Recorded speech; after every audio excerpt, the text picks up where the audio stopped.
4 long years passed without anything new. Every day I looked at the evidence board I put up in my apartment bedroom. Then this morning, a police report landed on my desk that changed everything. I paid a visit to the police property room and took home a box full of clues. There was his name.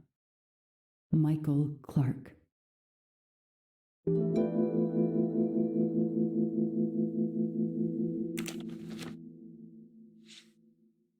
A bill from the power company with, I'm sure, plenty of excuses why my rates keep going up.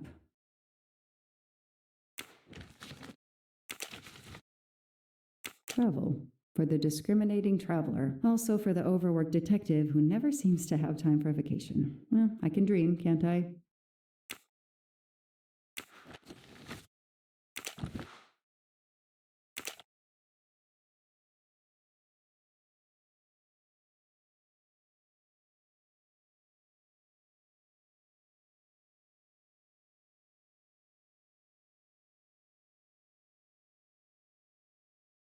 Years of no new leads in the Armstrong case, and then this. Michael Clark, the sarcastic reporter, my prime suspect in the kidnapping, murdered 4 years ago?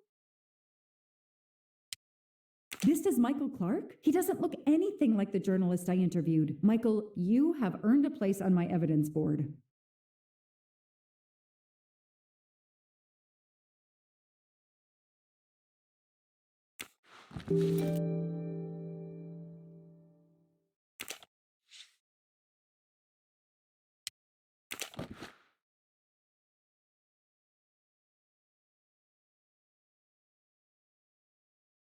The lab team found this keychain in the cabin, but they wouldn't have bothered to examine the keys once the DA shut down the investigation. The keys were just tossed in the evidence box along with everything else. It's too unusual not to demand a closer look.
What do we have here?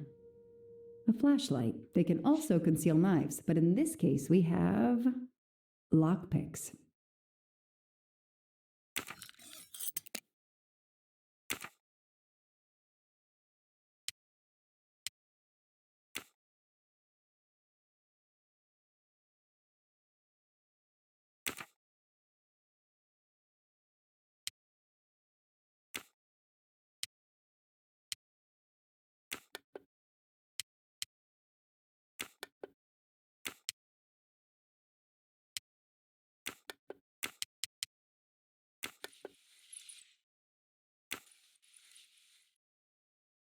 What do we find?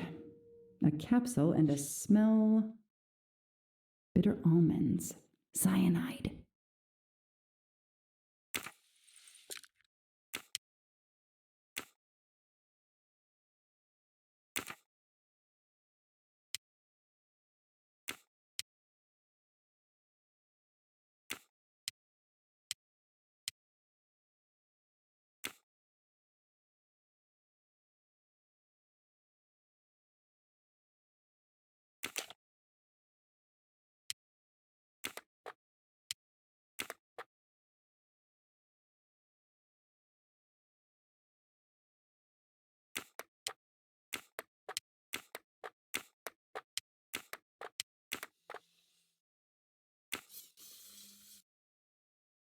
What do they call this?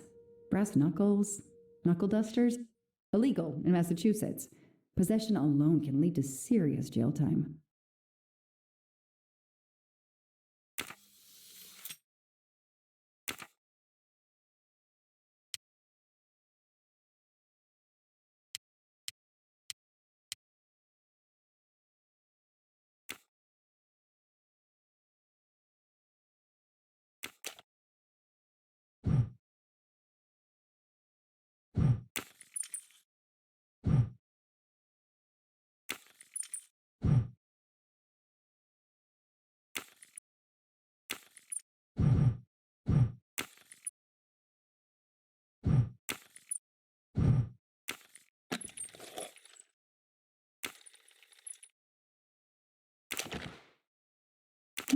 A USB key. Let's plug it into my PC and see what nasty little secret it contains.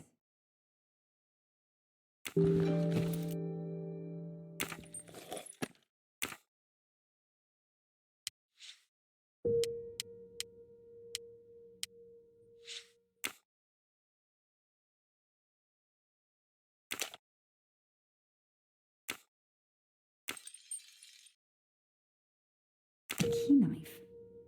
They sell them on the internet for self-protection.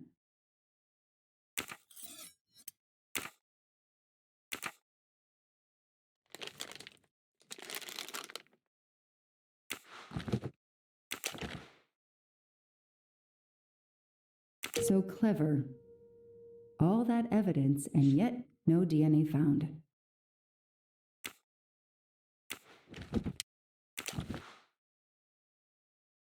The only fingerprints found on the bottle were Suzanne's.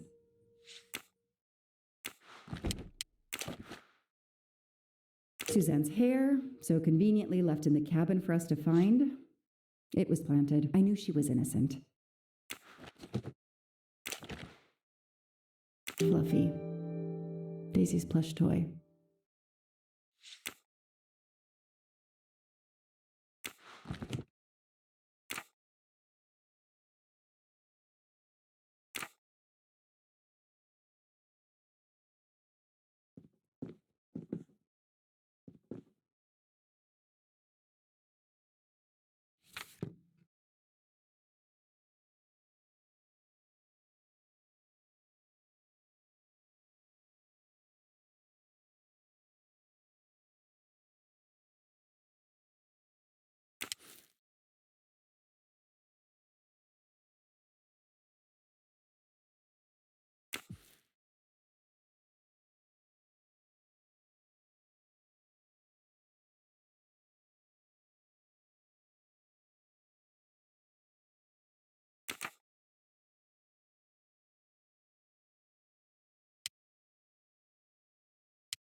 The DA resigned soon after the Armstrong case.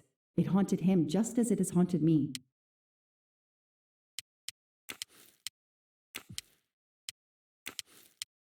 I knew it. The faces don't match at all. They are clearly two different men. I should run facial recognition on my computer.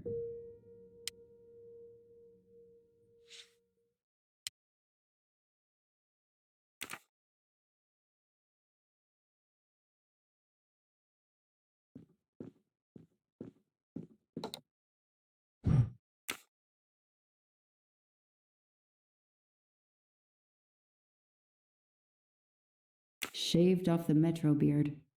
But I'd recognize that smug bastard anywhere. The man I interviewed 4 years ago posing as Michael Clark. This goes on the board.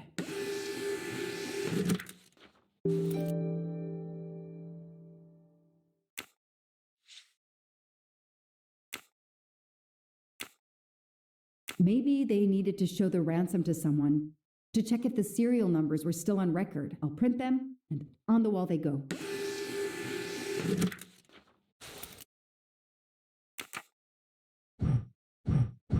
Okay, the real Michael Clark has been dead for years. Let's see if the photo of the fake Michael Clark matches someone in the database of known criminals. I've tried this several times in the past few years, but came up empty.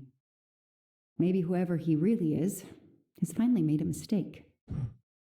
That could be him, but he looks pretty different.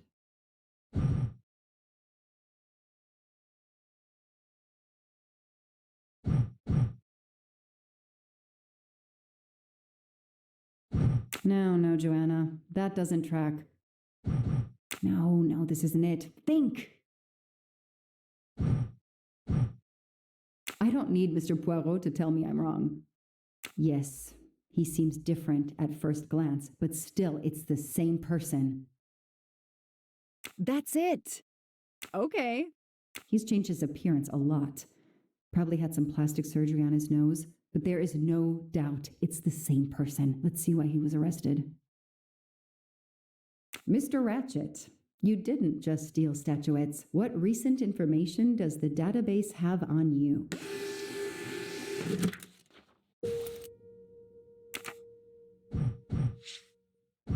Absolutely nothing on this Cassetti. His driver's license is almost surely a fake. It's so frustrating. I have a name, but I can't find anything about him. But I know just who to call.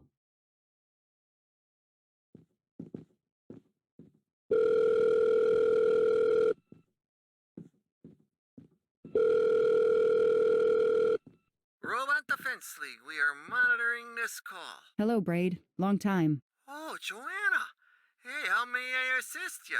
I need you to search the dark web. Yeah, can you narrow that down a little? Cause, it's pretty big and pretty dark out here. Could you find intel about a Samuel Ratchet? Samuel Ratchet. Got it. Bad dude? They don't come worse. Send me what you find by email. Alright, hang on. Okay. Yeah, okay, nope, and okay. Oh, this might be something. I gotta do a deeper dive, but you should find this interesting. Could be coincidence if I believed in them. Emailing details. Domo arigato, Mr. Roboto. We're here to save mankind. Oh, it's a cookbook. I know I have to stop printing. It's bad for the planet.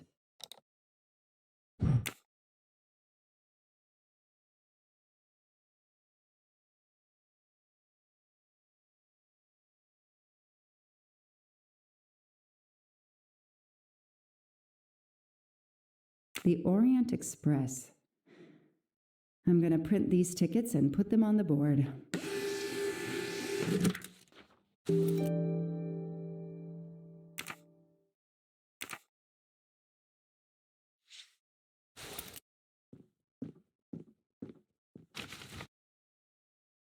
The Orient Express departs from Istanbul next week. Interesting. I'll put it on the board.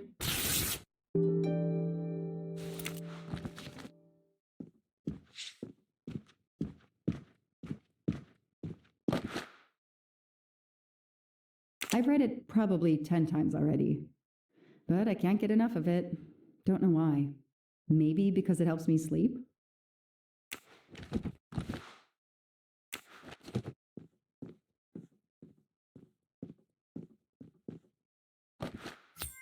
Not really my style, but I'll take it.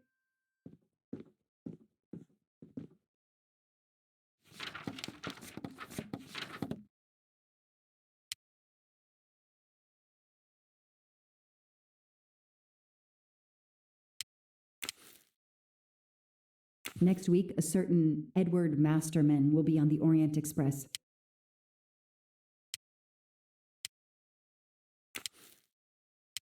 This is Ratchet's ticket.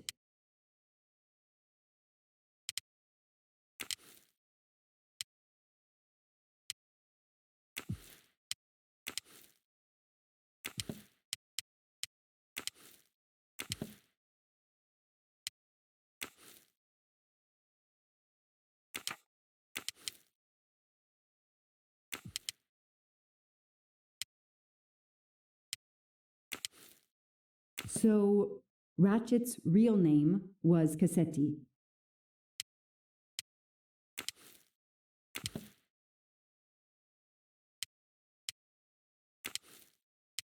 Ratchet will be traveling on the Orient Express in a week.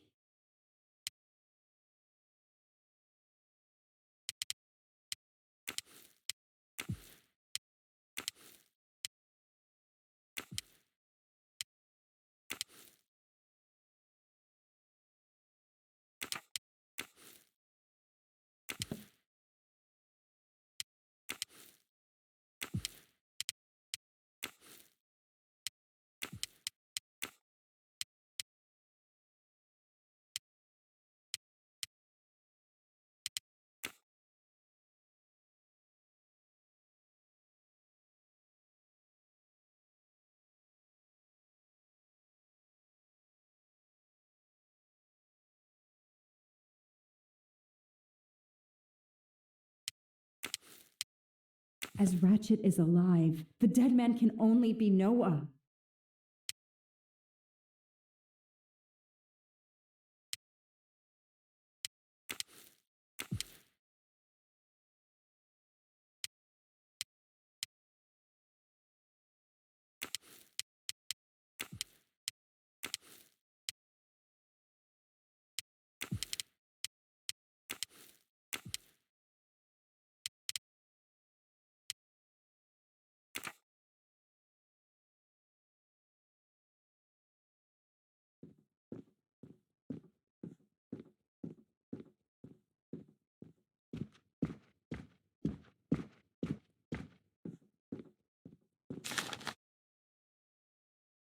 The event? Some old train? But that face, that man.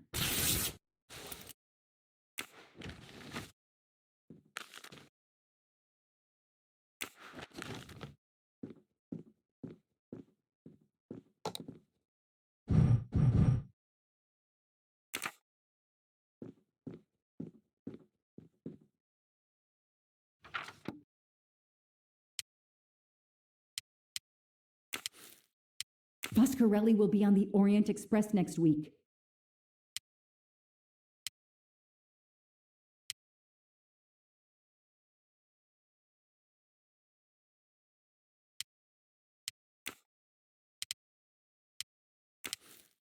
I know that face. That's John Armstrong's driver.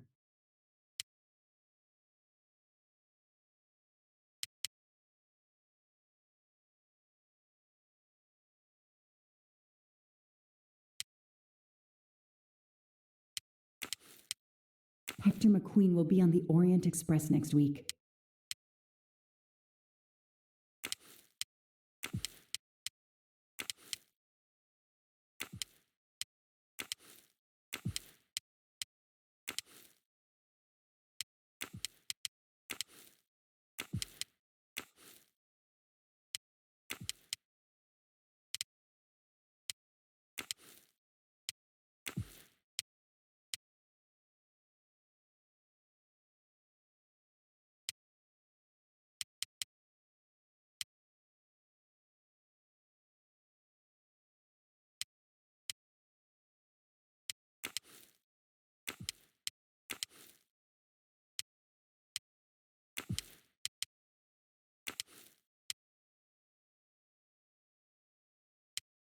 These tickets were all booked by McQueen.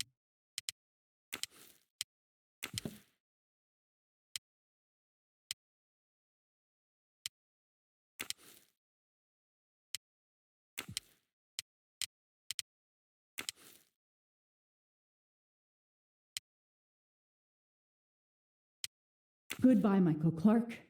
Hello, Samuel Ratchet, the man who stole your identity and your life.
The person traveling with Ratchet has the same last name as my district attorney during the Armstrong case?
I know I have to stop printing. It's bad for the planet.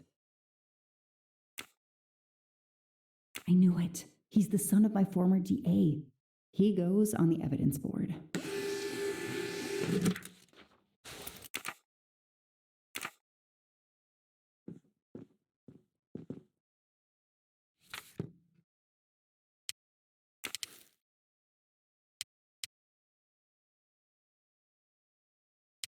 Hector McQueen is the son of District Attorney McQueen.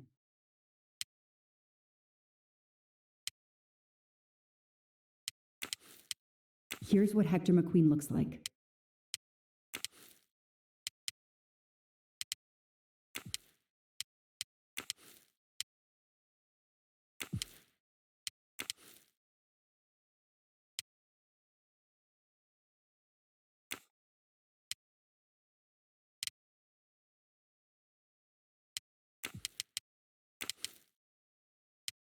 This guy works for Ratchet, and if that's a coincidence, I'll eat my badge.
This tattoo is the same on both pictures. Damn, Ratchet is taking the Orient Express next week. McQueen, the district attorney's son, is too.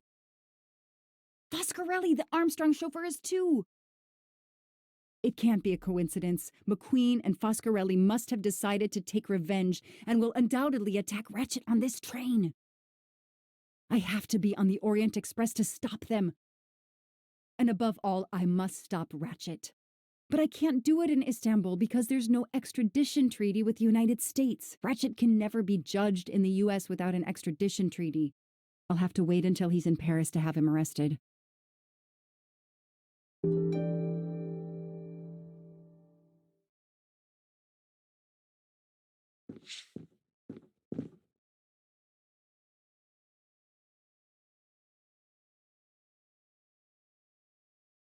Every compartment is taken for this special anniversary journey. Oh, it's impossible to find a ticket. What can I do? Let's find out who's traveling on the Orient Express. Time to call Braid.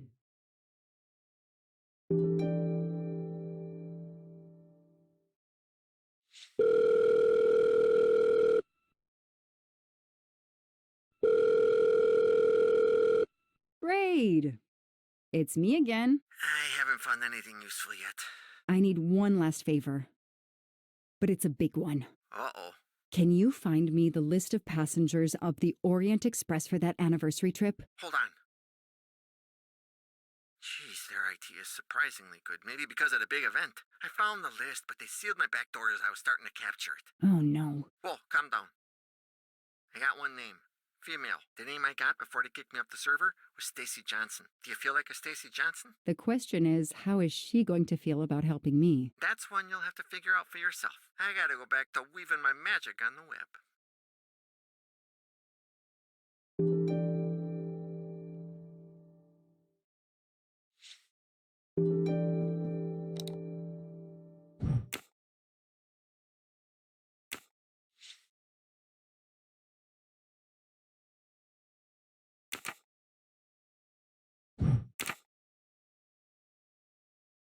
I know I have to stop printing. It's bad for the planet.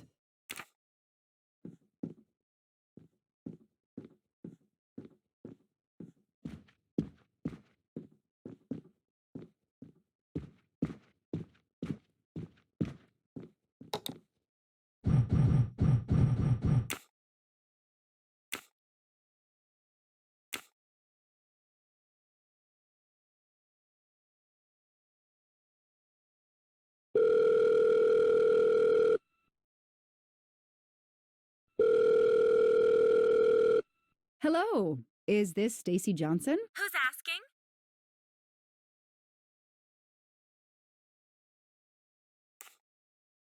My name is Joanna Locke. I'm a police detective. And I'm just an actress. Now what did I do wrong? Nothing. I need your help. I need to take your place in the Orient Express. Is this a joke? No way. Do you remember the Armstrong kidnapping? Of course I do. That poor little girl. I'm a police officer. I have a new lead that may help me find her killer. Wait, didn't they prove it was the nanny? I have found compelling new evidence. I've reopened my investigation. You know, I had my doubts about the murderous nanny. I played a nanny a couple years ago in a slasher. I was killed in the first episode, but it got me interested in helping kids. I'm glad, but it doesn't help me get on the train. No, it doesn't. You could just be interested in your career. I'm hanging up. Goodbye. Wait. Stacy, please. You say you help kids? Well, I joined a couple of associations who are trying to help underprivileged kids. If this little girl's real killer is still out there somewhere, I'd do anything I could to help. Getting me on that train will help more than you can imagine. So, you want my ticket for the Orient Express? But I booked it months ago. I was so much looking forward to this trip. I'll give you twice what you paid for the ticket. You think I care about the money? You still don't get it, do you? I'm hanging up. Goodbye. Wait. Stacy, I can tell you care about kids. Here's your chance to help put this beast in prison for the rest of his life. Think of the publicity for those causes you care about. Think about the kids. The kids. Yeah. All right. We'll do it for Daisy and the kids who suffer. I'll take care of changing the tickets to your name and send it to you. Get him. Make him pay. I will. Thank you so much.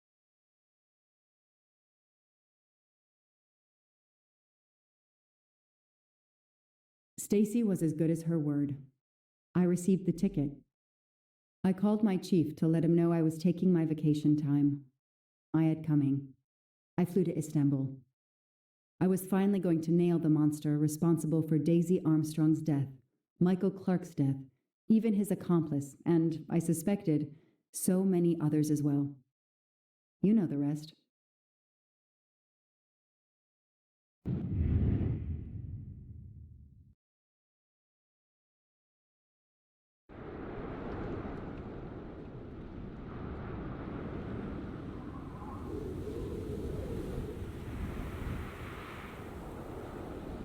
And that's how I found myself on this train.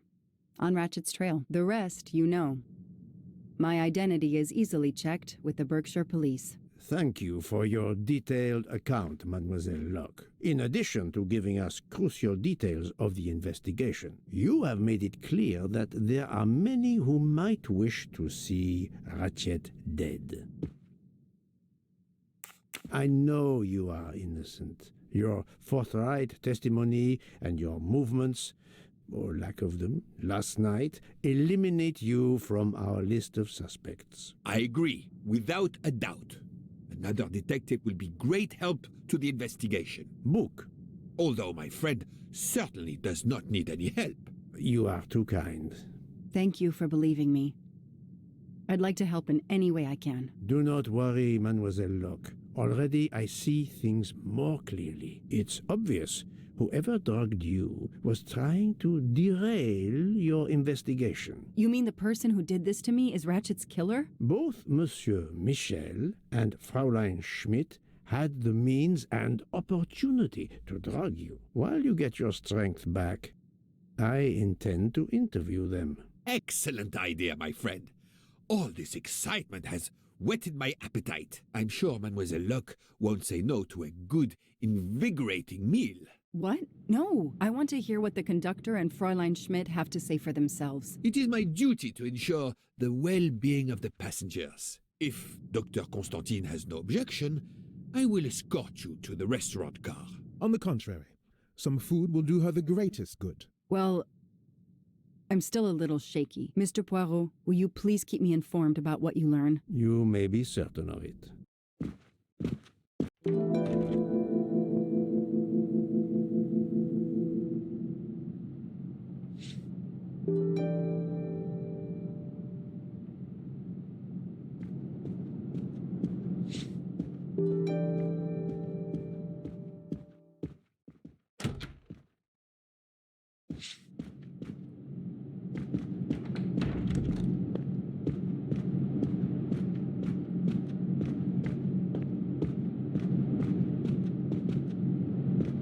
I have nothing to ask them at the moment. I should leave them alone.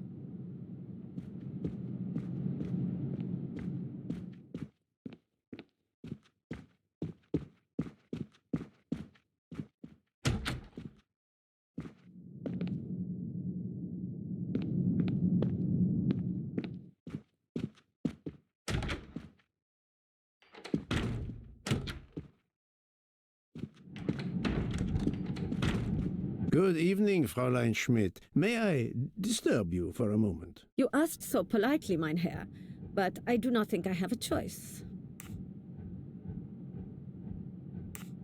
I wanted to let you know that your roommate, Mademoiselle Locke, is awake. Ah, yes, I'm glad to hear that. I was worried about her. Did she tell you what had happened to her?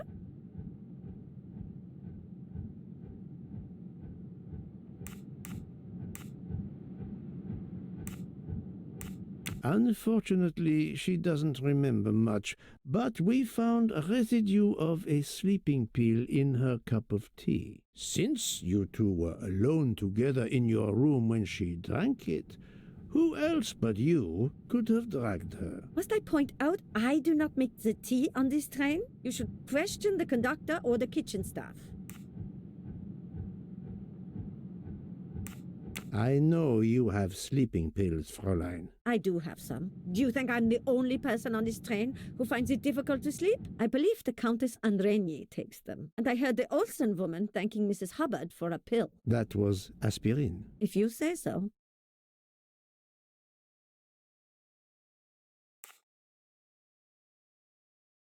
Mademoiselle Locke could have died. Whoever drugged her must not feel any empathy for their fellow human beings, given the dose that Mademoiselle Locke ingested. She was close to death.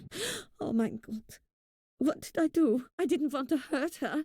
Just have her sleep for a few hours while we had time. We? Time for what? Time for what, Madame Schmidt? You think I feel nothing? Nothing? That poor, poor little girl. Indeed, that poor, poor little girl. Fräulein Schmidt is somehow connected to the Armstrong case.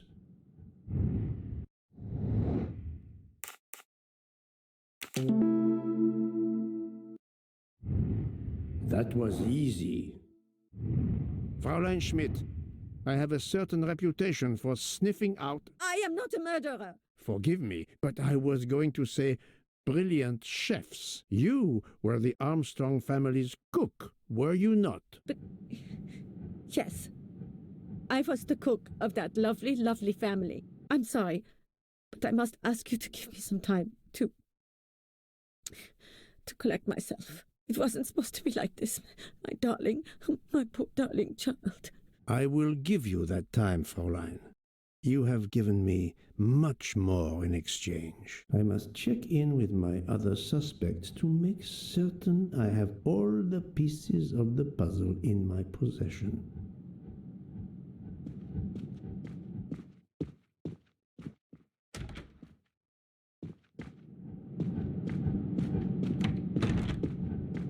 Can I get you something, Monsieur Poirot? Everyone is so tense. An aperitif soon, Monsieur Fauchet, with pleasure, when the matter is resolved.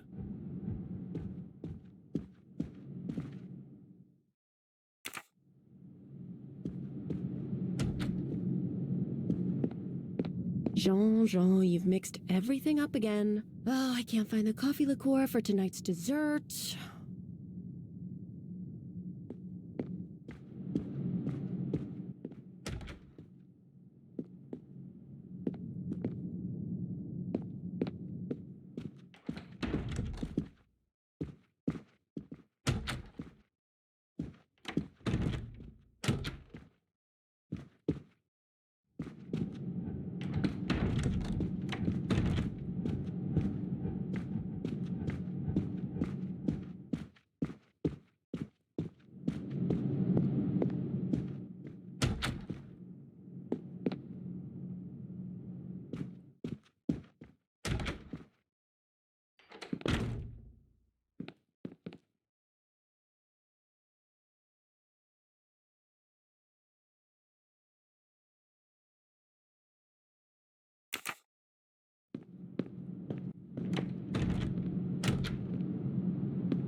Good evening, Michel. Am I bothering you?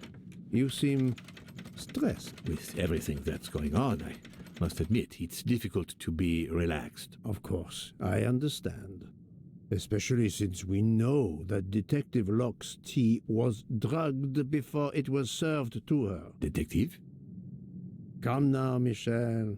Surely you would have taken the opportunity to search her things and found her badge. Luckily, she woke up and was finally able to tell us her story. Otaru boiled the water, Jean made the tea. I just brought it. Sir, it could have been any of the staff. Your defense is to accuse others?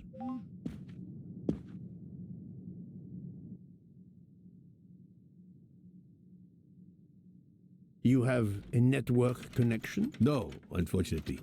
It's just an automatic reminder to pay my rent. I always forget, and my landlord complains. Pierre Michel had to be involved in the murder. The drugged tea, his post at the end of the hall, and now I know why I know more than one of those people on the screen.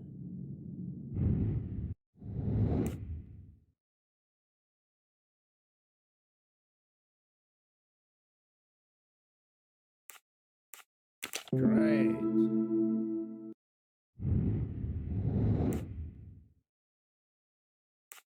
Adequate.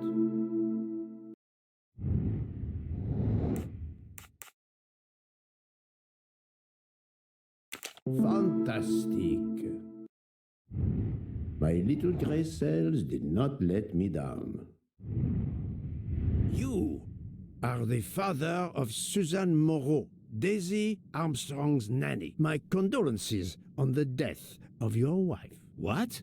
But my wife... Enough lies. Suzanne does not bear your name? No. Suzanne's mother and I were divorced.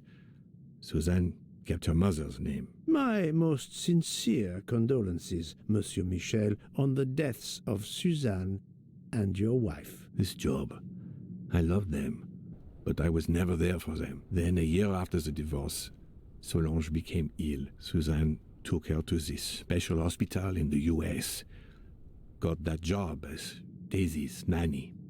I understand your pain, and the reason that led you to drug Detective Locke. We really can't hide anything from you, can we? Many have been foolish enough to try and keep the truth from Hercule Poirot. Yes, I admit, I drugged the tea. But it was only to keep her quiet, until I could... But she reacted so much to the sleeping pills. She was lucky, as are you, that she didn't die. To be frank, there is one more thing that puzzled me, but I think I understand now.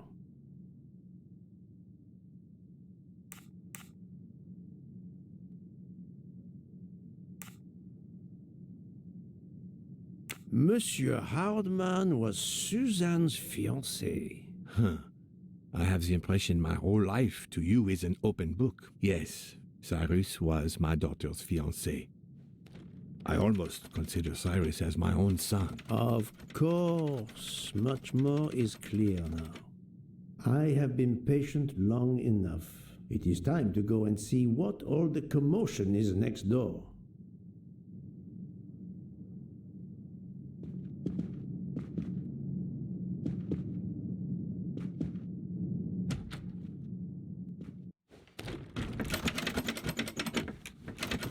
Monsieur Hardman, excellent. The gods who watch over detectives must have trapped you here. Why didn't they watch over me?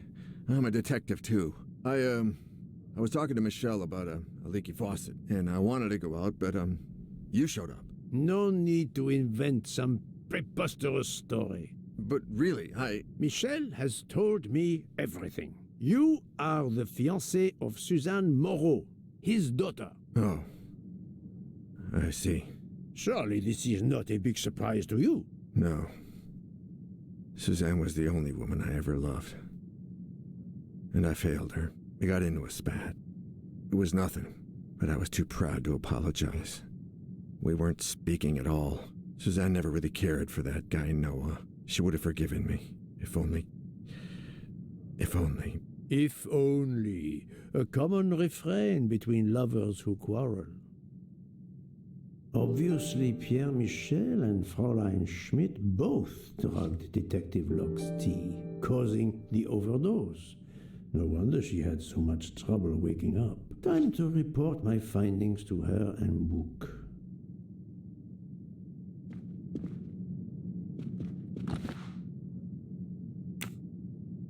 I wonder if our master chef gets his recipes from a game.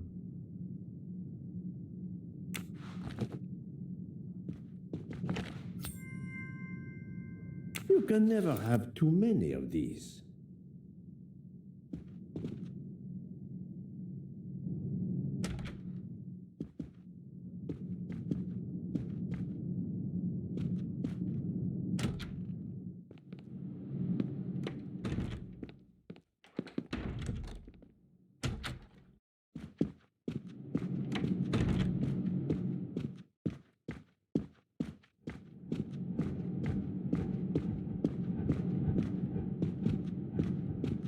So, my friend, tell me, you have something new?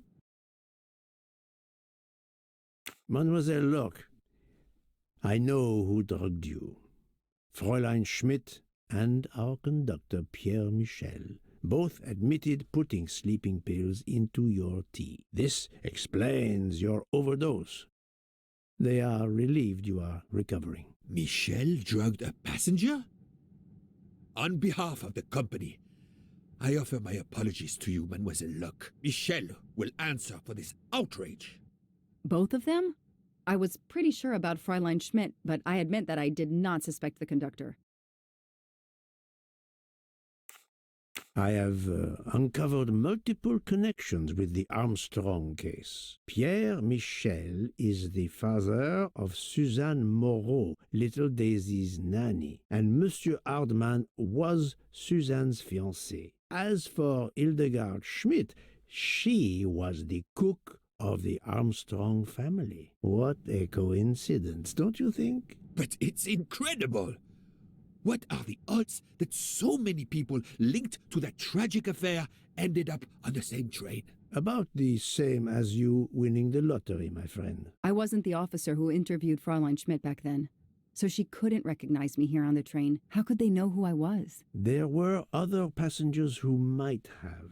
Or she may have seen you when you visited the Armstrong home. It is now clear to me that some of the clues to this elaborate plot were staged for my benefit.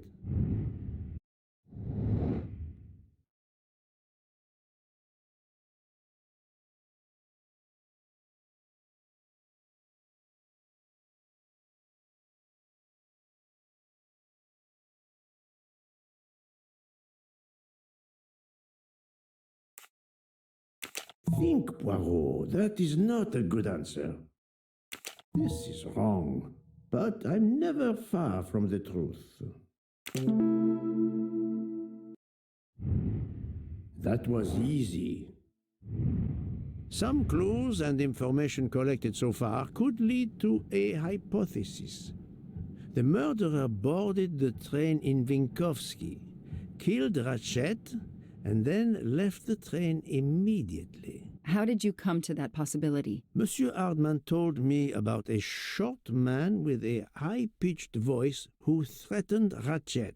Imagine for a moment that this man, wearing a wagon-lit conductor's jacket, killed him while Michel was on the platform at Vinkovsky. This murderer then hid the conductor's jacket in Detective Locke's room, then fled before the train left.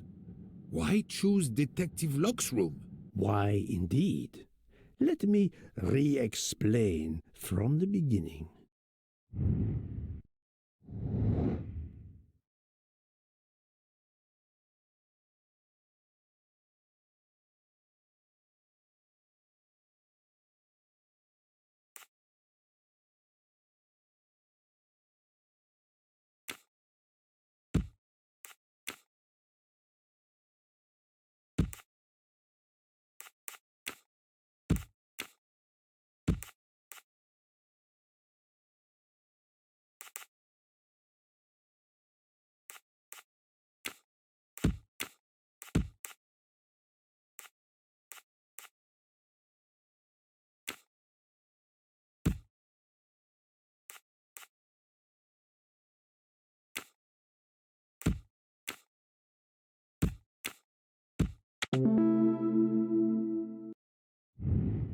That's the right answer.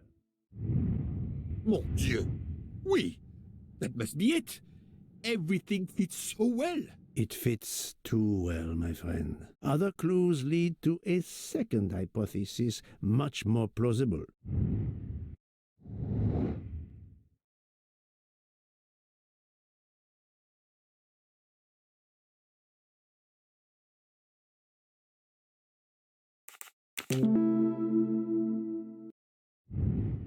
My little gray cells did not let me down.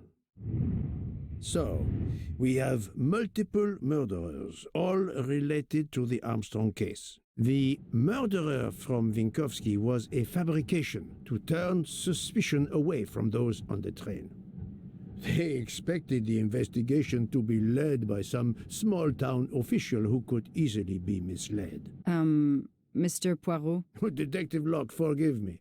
You are an obvious exception. You tracked Ratchet with the tenacity of a bloodhound. Unfortunately for the killers, they not only had you to deal with, but now they had, and I say this with all modesty, the world's greatest detective, Hercule Poirot, dropped into the midst of their meticulous planning. Multiple murderers? Multiple detectives? Poirot, please take pity on me. Who is linked to this case, and who is not? My poor friend, I have gone speeding out of the station without you. I will continue.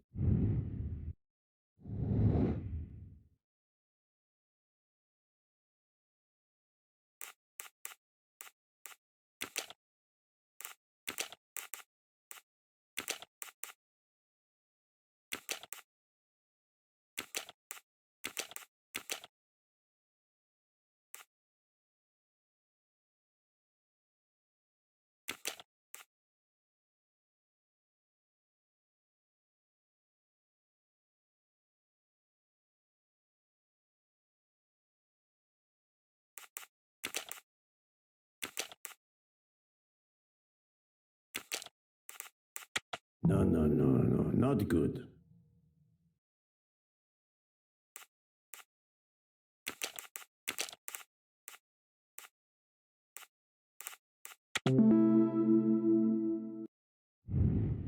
That was easy. Fräulein Schmidt, Pierre Michel, Monsieur Hardman, and Monsieur McQueen are all linked to the Armstrong case. I also know that Sonia Armstrong's sister and godmother, Countess Andreni and Princess Dragomirov, are on this train. And finally, Detective Locke discovered that Mr. Foscarelli was the Armstrong chauffeur. If we add Detective Locke and Ratchet, of the 12 passengers in that coach, 9 have a connection with the Armstrong case. What next, Poirot? Or should I say, who next? It is time to summon everyone. Everyone? Even Dr. Constantine? The train crew other than Michel? Dr. Constantine, yes. I will need him. But we don't want the others as witnesses. I will see that their duties keep them occupied elsewhere. Excellent. I have always thought this moment in a case is much like Rodin unveiling the thinker before a captivated audience. A work of art. Have you not felt that way, Detective? No, Mr. Poirot. I'm happy just to slap the cuffs on him. Well, there is some artistry in that as well, I suppose. Where would you like the unveiling, Poirot? The lounge? Perfect. Then I will gather all the passengers in the lounge.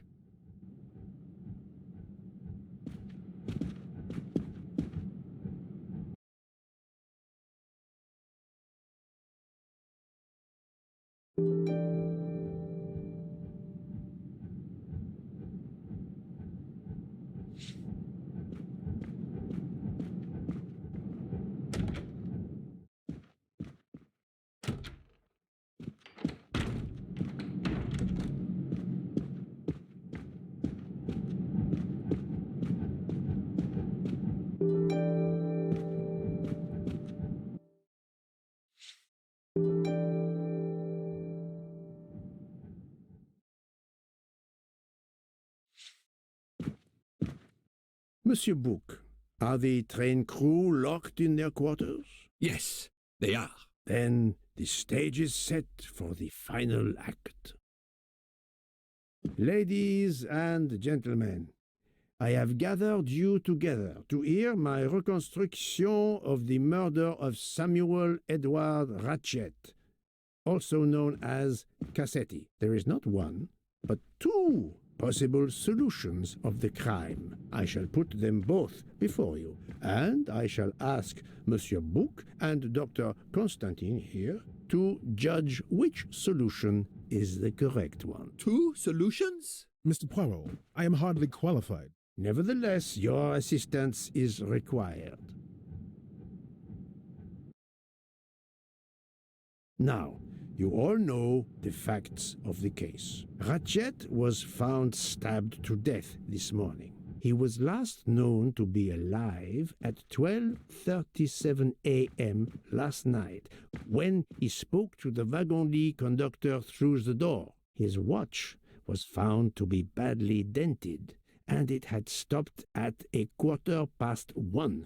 Dr. Constantine, who examined the body, puts the time of death as having occurred between midnight and 2 in the morning. At half an hour after midnight, as you all know, the train ran into a snowdrift. After that time, it was impossible for anyone to leave the train. So, here is my first theory. The enemy, as Ratchet expected, joined the train at Vinkovsky by the door left open by Captain Arbuthnot and Monsieur McQueen, who had just descended to the platform. He was equipped with a wagon-lit jacket, which he wore over his ordinary clothes, and a pass key which enabled him to gain access to Ratchet's compartment in spite of the doors being locked. Ratchet was under the influence of a sleeping draught. This man stabbed him with great ferocity, 12 wounds in all. He left the compartment through the communicating door to Madame Hubbard's compartment. Yes, that's so.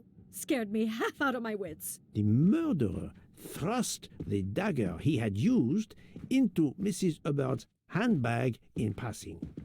Without knowing it, he lost a button of his uniform. Then he slipped out of the compartment and along the corridor. He put the uniform jacket into Detective Locke's suitcase to cast suspicion on her. And a few minutes later, dressed in his ordinary clothes, he left the train just before it started off again, using the same means for egress, the door near the dining car.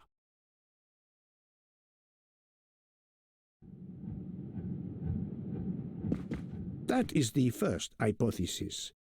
But there's a second. For that, we must examine the motive for the crime. Why was Ratchet killed? The motive is clear. Revenge, of course. Nothing was stolen, and we know that Ratchet had made many enemies. This was a premeditated crime, meticulously planned.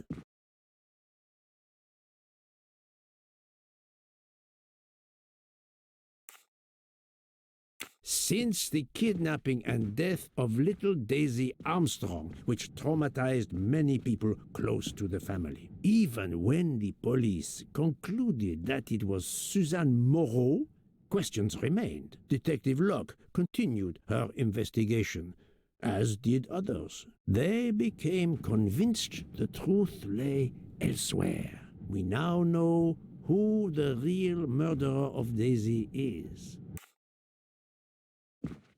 It is clear now that Daisy's killer was Ratchet, also known as Cassetti and Michael Clark and how many other names. But of course, many of you have known this for a long time. It is obvious that the 12 stab wounds are not a random number. Dr. Constantine's analysis revealed that some stab wounds appeared to have been caused by a right-handed attacker. Others indicated the knife wielder was left-handed. Some wounds were deep, more than one fatal, yet others were not much more than mere scratches. What can explain these discrepancies? This leads us to an obvious conclusion. They are symbolic. Come now, Poirot. Daisy was 3 years old. 12 stabs. 12! The same number as a trial jury in the United States. But not just a jury of 12 members condemning him to death, but 12 executioners as well. This self-appointed jury had meticulously planned for everything except Snow. Snow. The avalanche that stopped us, as well as the presence of not one but 2 detectives on the train. They had to improvise, to hastily add clues and false leads.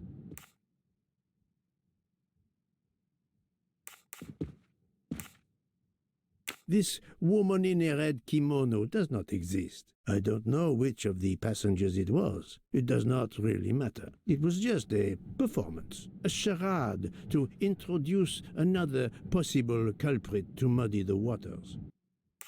The time on Ratchet's broken watch was deliberately set to conceal the true time of the crime. The vial of vaping liquid incriminated Captain Arbuthnot. However, he had a solid alibi confirmed by Monsieur McQueen. Impossible then to suspect him.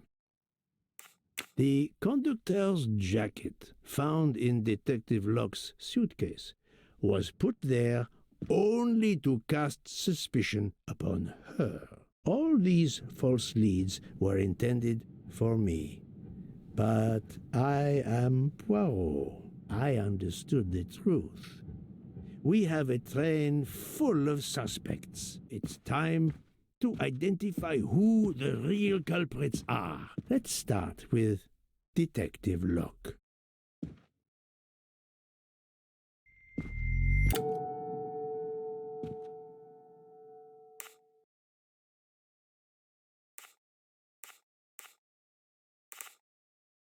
Planting the conductor's jacket in her suitcase was an attempt to implicate Detective Locke, but she couldn't fake her drugged condition. Dr. Constantine can testify that the drugged tea incapacitated her for hours, and she had 2 relapses. Let us move on to Monsieur McQueen. When I told him about Cassetti, he looked very surprised that I managed to make the connection between him and the Armstrong case. He told me, "But I thought we had..." I think he meant...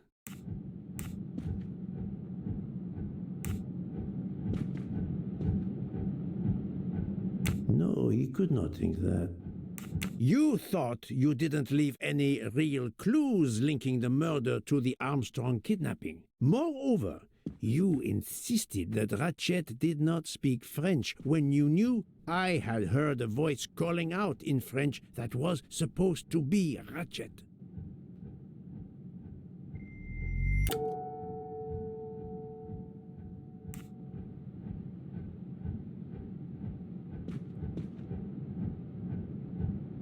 You took some pleasure in leaving me false clues, I think. It was quite annoying.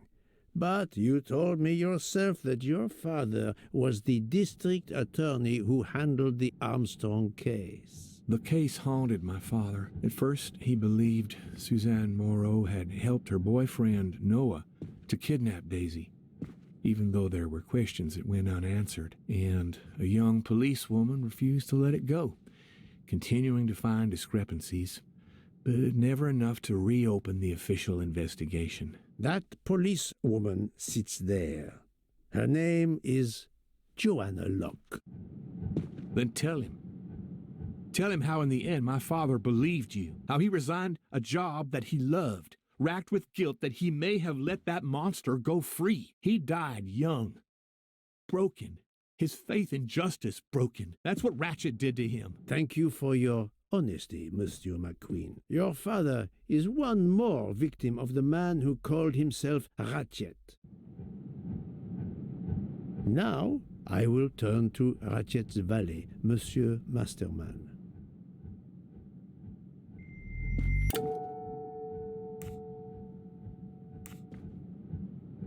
Ratchet sensed danger close to him and naturally wanted to stay awake. You gave him sleeping pills without his knowledge. Once he was sound asleep, you could do what you had to do in peace. Sir, I'll tell you the truth. I was Colonel Armstrong's adjutant in the war, sir, and afterwards, I was his valet in New York. I'm afraid I concealed the fact this morning. It was very wrong of me, sir, but I knew how suspicious it would look. Is that all you have to say? That's all, sir. Now, to leave no suspicious stone unturned, let us move on to Monsieur Bouc. What? Me? A suspicious stone?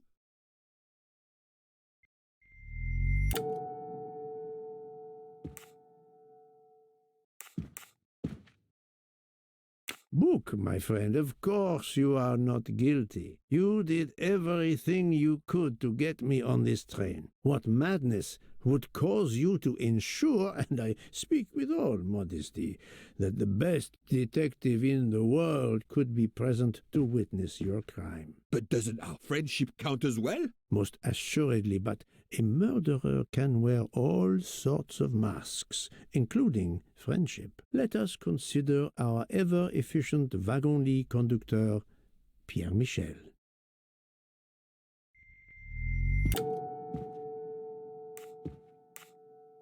No, that is his motive. I need real, tangible proof.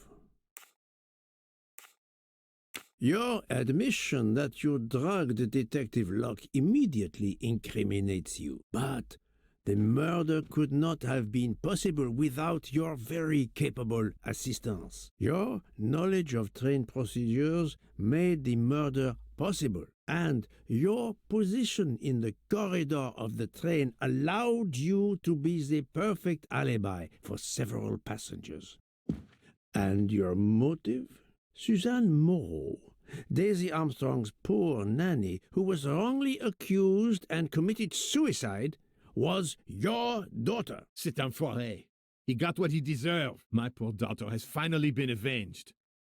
My Suzanne, my child. Let's move on now to Monsieur Hardman, one of 3 detectives on this train.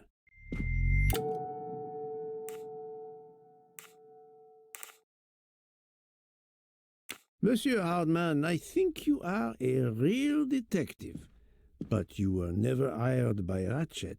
Your alibi was that you were watching the corridor to protect Ratchet, which, of course, you never did. You protected Pierre Michel.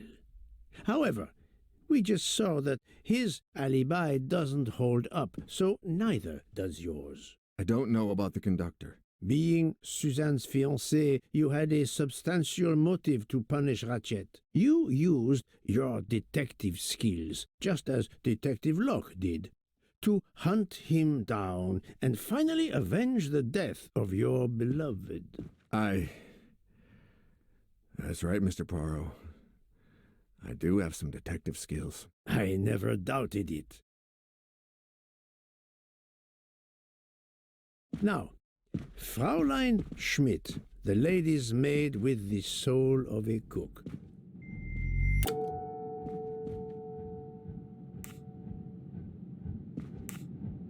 Fraulein Schmidt, you told me of your remorse for drugging Detective Locke. I believe you are sincere. However, as the cook of the Armstrong family, you experienced the drama from within. The death of Daisy, then Sonia Armstrong, who died in childbirth, and finally Suzanne and John Armstrong. So much misfortune in that poor family. The death of this criminal is only justice. Let us move on to Countess Andreni. I was impressed by the earnestness of her husband when he swore to me solemnly on his honor that his wife never left her compartment that night. Should I believe it? Even if it seems logical, it's more complicated than that. I believe Countess Andreni.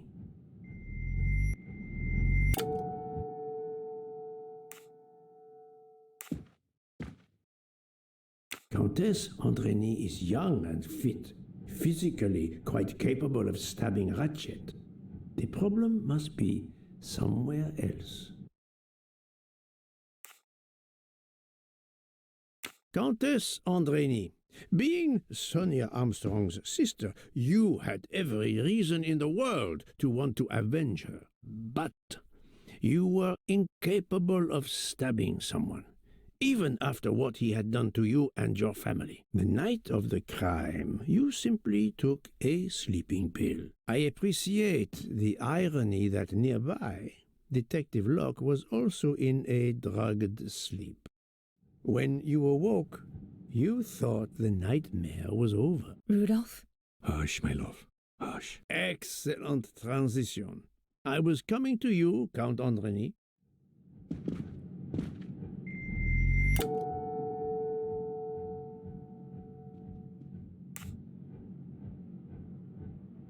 "12 people, a jury.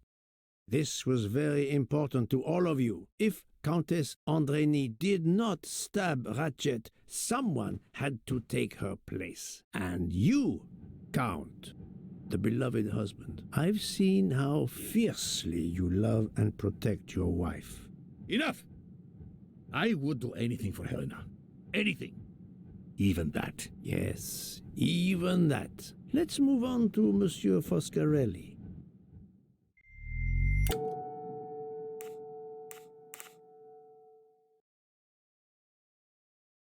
Detective Locke found out that you were the Armstrong chauffeur and that you planned to travel on the same train at the same time as Ratchet. That is what made her decide to obtain a ticket as well. Unfortunately, she could not prevent the murder. Have you lost your tongue, Mr. Foscarelli? Oh, Daisy. She was the delight of the house. Tonio, she called me. And she would sit in the car and pretend to drive me. And you, Mademoiselle Olson, a champion for the immigrants, a worthy calling. I do not think that's the right answer.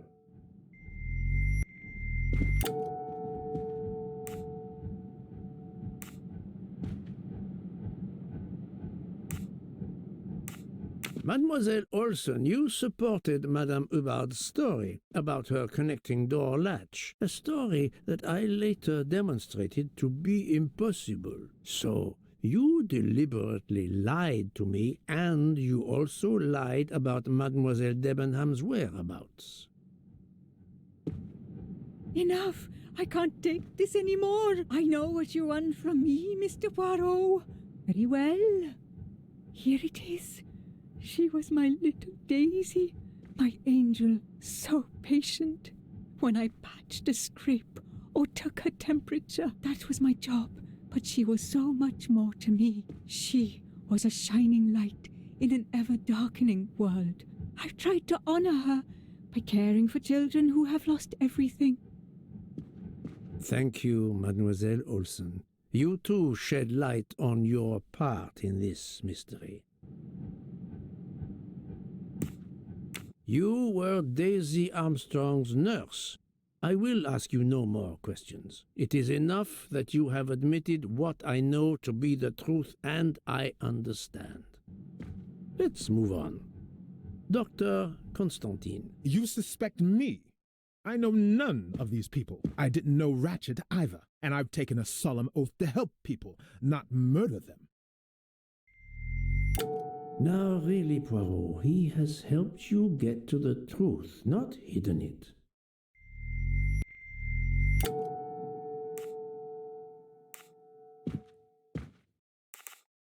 You are one of the few people in this room not to have any connection with the Armstrong case. Moreover, your alibi is confirmed by Monsieur Bouc, whom I would trust with my life. That is very kindly said, my friend. We now come to Mademoiselle Debenham and Captain Arbuthnot, whose relationship was not in doubt from the moment I inspected your room at the hotel. You have a bloody nerve.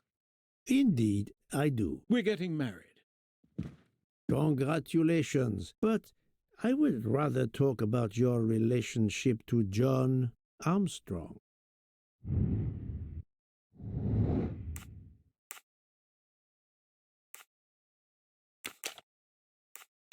Think, Poirot, that is not a good answer.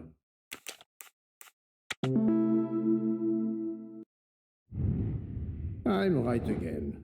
That happens to me a lot. Captain Arbuthnot, you served in the army with John Armstrong. What I don't understand is why a man your age is still a captain. One might expect you to be a colonel as well. Ever fought in a war, Poirot? It was war that first brought me to England. Then you know what it's like. There's a shattering sound, and death, and mistakes, acting on intelligence that proved to be wrong. I sent a patrol to their death. Good men, brave men, wasted. John testified on my behalf at a court-martial. I'm not a colonel. I don't deserve to be, you bloody fool. But I'm also not in prison. John remained my best friend until... There, you have my story.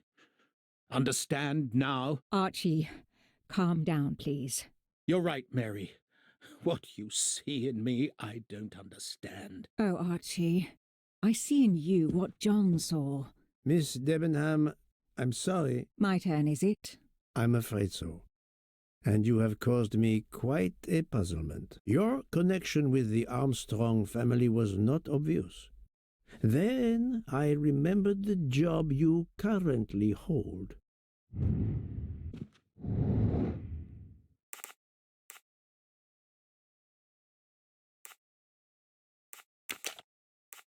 No, not good.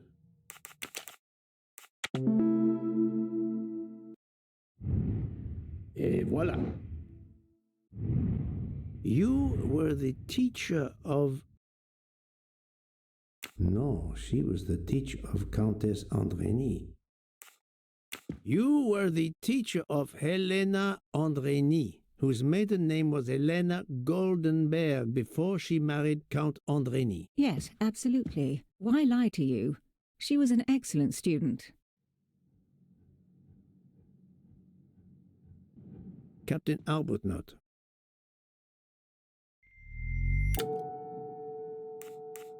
No, his vial found at the crime scene was a decoy. You had one of the strongest alibis, thanks to Mr. McQueen, but his testimony melted like a snowflake. There went your alibi. Poof! Unless you have another one. As for you, Mademoiselle Debenham,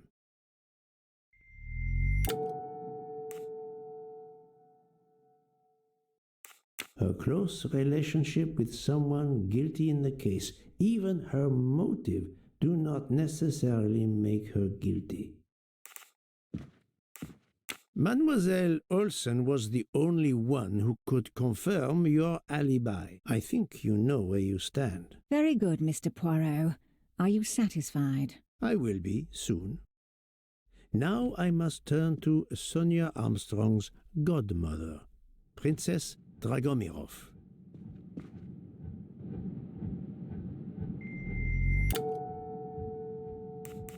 Princess Dragomirov, you weren't on my list of suspects at the start, given your social position. I left my social position in a cold country. Do you object to being addressed as princess? I deny people the opportunity. It makes a good story to tell their friends. It also guarantees a good table in the best restaurants. Princess, there is also, forgive me, your extreme physical fragility. It does not stop me when I must be strong. Indeed. Of more importance, though, is the fact that you're the only left-handed person on the train, and the single blow to ratchet from a left-handed person was very, forgive me, weak. Finally, I'm afraid I know the alibi that you shared with Fraulein Schmidt is false. You have been very thorough, sir. I hope you will permit me to say we are much alike. I am honored. Now it is time to end with Mrs. Hubbard, or should I say, Linda Arden.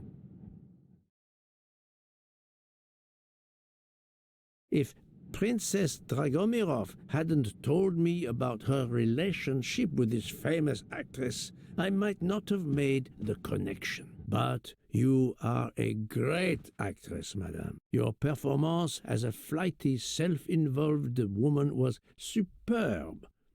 I never would have guessed something entirely different. As for what ties you to the Armstrong family, it is obvious.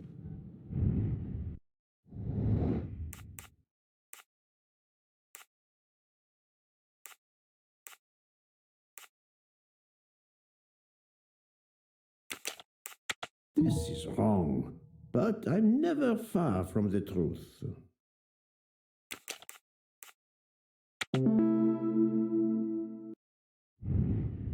That was easy. Mrs. Hubbard, you are the mother of Sonia Armstrong and Mrs. Andreni.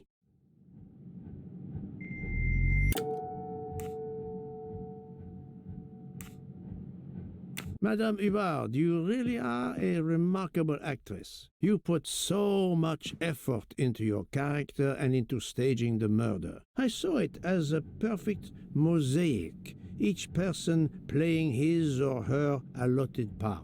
So carefully arranged that if suspicion should fall on any one person, the evidence of one or more of the others would clear the accused person and confuse the issue. Everything was meticulously planned.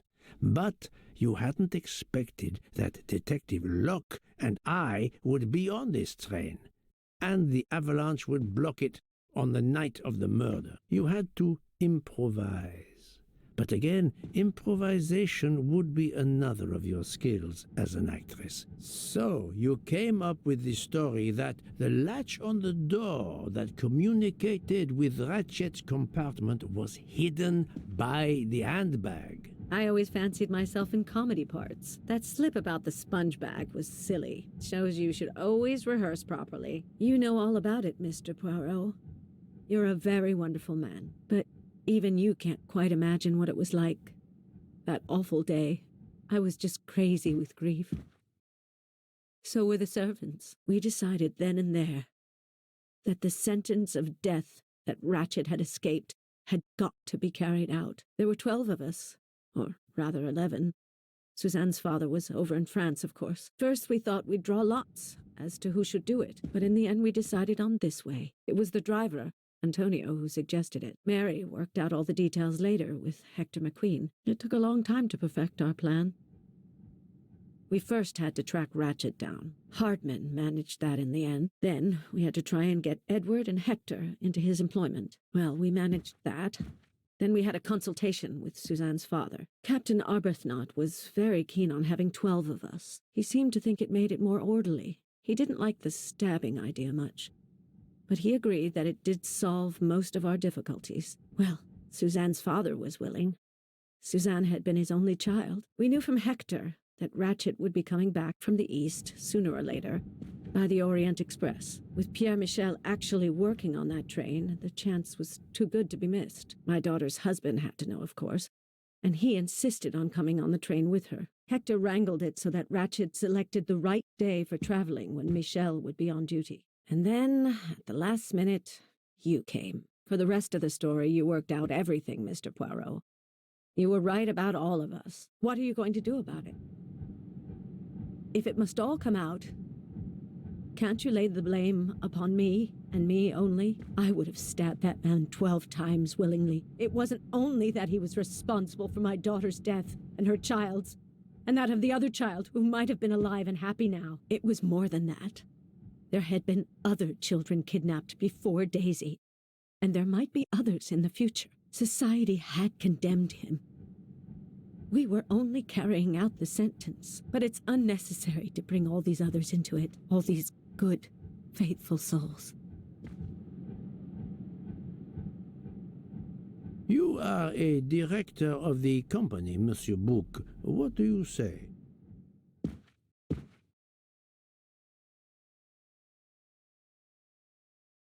In my opinion, Poirot, the first theory you put forward was the correct one. Decidedly so. I suggest that that is the solution we offer to the police. You agree, Doctor? Certainly, I agree. As regards the medical evidence, I think that I made one or two fantastic suggestions. Then, having placed my solution before you, I have the honor to retire from the case.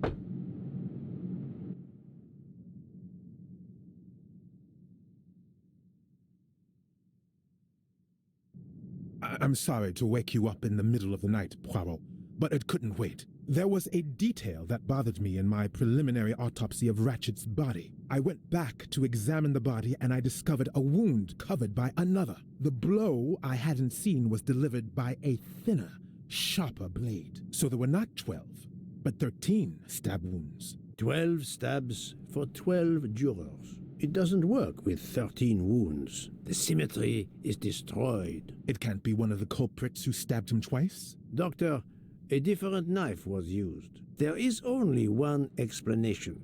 Somehow, some way, there is a 13th murderer on this train. We must tell Bouc. The case is not solved.